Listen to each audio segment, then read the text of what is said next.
जिस घड़ी का हम दर्शकों को बेसब्री से इंतजार था वो अब आ चुकी है।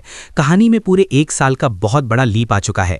ईशा और आकाश की शादी हो चुकी है, लेकिन ईशा का दिल आज भी सिर्फ सूरज को ही चाहता है और उसके मन में आज भी ये अटूट विश्वास है कि उसका सूरज एक दिन IAS जरूर बनेगा। और दोस्तों, ईशा का ये विश्वास सच होने वाला है। सूरज की एक बहुत बड़े IAS ऑफिसर के रूप में धमाकेदार वापसी होने वाली है। लेकिन 1 साल पहले शादी वाले दिन आखिर हुआ क्या था? सूरज मंडप में पहुंचकर भी ईशा को आकाश से शादी करने से क्यों नहीं रोक पाया? चलिए आपको बताते हैं पूरा सच। दोस्तों, 1 साल पहले जब अनिल ने सूरज को अस्पताल में जहर वाला इंजेक्शन दिया था तो वो जहर सूरज के शरीर में धीरे धीरे फैल रहा था। लेकिन ईशा के प्यार की ताकत से सूरज को होश आ जाता है। वो अपनी जान की परवाह किए बिना अस्पताल से भागता है और सीधा शादी के मंडप में पहुंच जाता है। मंडप के दरवाजे पर खड़ा सूरज मन ही मन सोचता है, ईशा जी, अब मैं आ चुका हूं, अब दुनिया की कोई ताकत आपको मुझसे दूर नहीं कर सकती। लेकिन दोस्तों, तभी वहां वो होता है जो किसी ने सपने में भी नहीं सोचा था। सूरज के पीछे पीछे अनिल भी वहां पहुंच जाता है। सूरज को जिंदा देखकर अनिल के होश उड़ जाते हैं कि इतना जहर देने के बाद भी ये यहाँ कैसे आ गया। अनिल पीछे से छुपकर सूरज के सिर पर एक बहुत भारी डंडे से वार करता है। जहर के असर और डंडे की गहरी चोट से सूरज वहीं मंडप के बाहर बेहोश होकर गिर पड़ता है। दोस्तों, अगर आप भी चाहते हैं कि सूरज और ईशा जल्दी से फिर से एक हो जाएं, तो कमेंट में आई सपोर्ट ईशा सूरज ऐसा जरूर लिखिए। उधर अंदर मंडप में ईशा न चाहते हुए भी आकाश से फेरे ले रही होती है, जिसे इस बात की भनक भी नहीं है कि सूरज मंडप के ठीक बाहर मौत से जूझ रहा है। हालांकि ईशा ये शादी इसलिए कर रही होती है क्योंकि शातिर गुलाब सिंह ईशा की मां कावेरी जी को लेकर लंदन जा चुका है।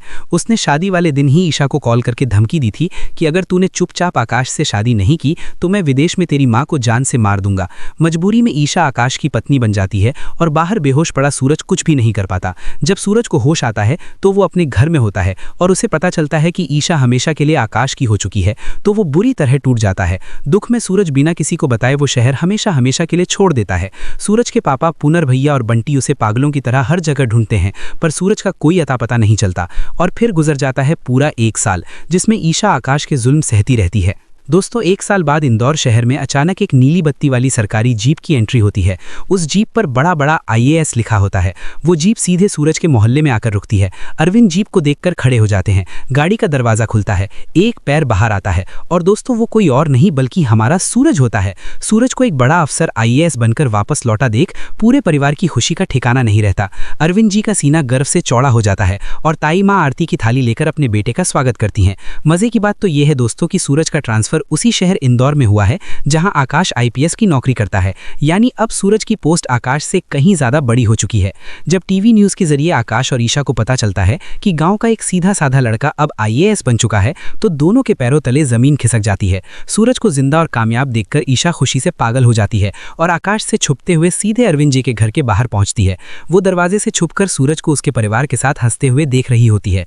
लेकिन तभी ईशा की नजर एक छोटी सी बच्ची पर पड़ती है जो दौड़ कर आती है और सूरज को पापा कहकर गले लगा लेती है। और सूरज के बगल में एक बहुत ही खूबसूरत लड़की उसकी पत्नी बनकर खड़ी होती है। ये नज़ारा देखकर ईशा का दिल चकनाचूर हो जाता है। उसे समझ नहीं आता कि ये सब क्या हो गया। ईशा रोते हुए सोचती है कि सूरज ने अपनी नई जिंदगी बसा ली है और अब क्योंकि उनका कागजों पर कोई रिश्ता नहीं है तो वो सूरज की इस खुशहाल जिंदगी को बिल्कुल खराब नहीं करेगी। लेकिन दोस्तों, इस कहानी का सबसे बड़ा और रोंगटे खड़े कर देने वाला ट्विस्ट ये है कि वो जो लड़की सूरज की पत्नी बनकर आई है और वो जो बच्ची सूरज को पापा बुला रही है, वो असल में सूरज का परिवार है ही नहीं। वो दोनों पूरी तरह से नकली है। जी हां दोस्तों, सूरज ने किसी से शादी नहीं की है। उसने ये सब सिर्फ और सिर्फ ईशा को सबक सिखाने, उसे जलाने और अपना ठुकरा के मेरा प्यार वाला इंतकाम पूरा करने के लिए एक नाटक रचा है।